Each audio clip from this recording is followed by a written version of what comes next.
धनु राशि वालों के लिए 16 तारीख का दिन सोमवार का अवसर है 16 तारीख को, और उस दिन ग्रहों का परिवर्तन का योग बन रहा है। और ये परिवर्तन आपकी राशि के दृष्टिकोण से देखा जाए तो आशीर्वाद, सुबह सुबह विनम्रता से कार्य करने का प्रयास कीजिएगा।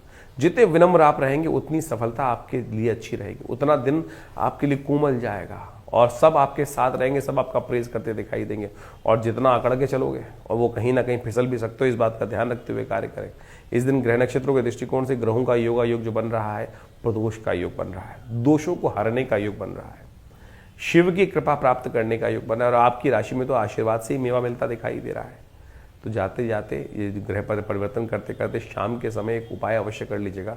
शिव का अभिषेक करने का प्रयास करें, दूध दुग्धाभिषेक शिव का कर लेंगे तो संपूर्ण रूप से कष्ट दूर होने के योग बन जाएंगे। ये प्रदोष है, सोम प्रदोष का योग बन रहा है। इस दिन अवश्य भगवान शिव का दुग्धाभिषेक आपकी राशि के दृष्टिकोण से आपको करना चाहिए। और शास्त्र में कहा गया है कि समस्त प्रदोषों में सबसे श्रेष्ठ प्रदोष जो है वो विशेष तौर पर सोम प्रदोष ही माना जाता है। सोमवार का योग और शाम को सूर्यास्त के समय में जब त्रयोदशी साथ में पदार्पण कर लेती है, योग बना लेती है, तो वो सोम प्रदोष का योग बन जाता है।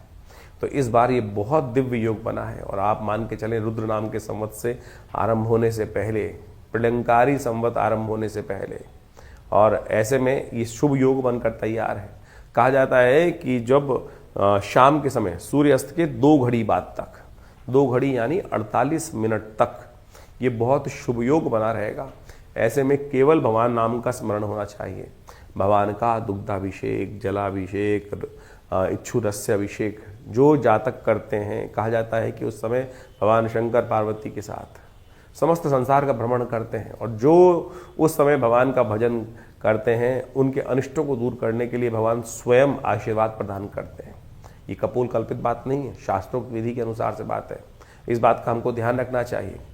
जीवन क्षणभंगुर है, इस बात का ध्यान रखें। 1 सेकंड के अंदर कहाँ से कहाँ क्या स्थिति कब कहाँ पहुँच जाती है।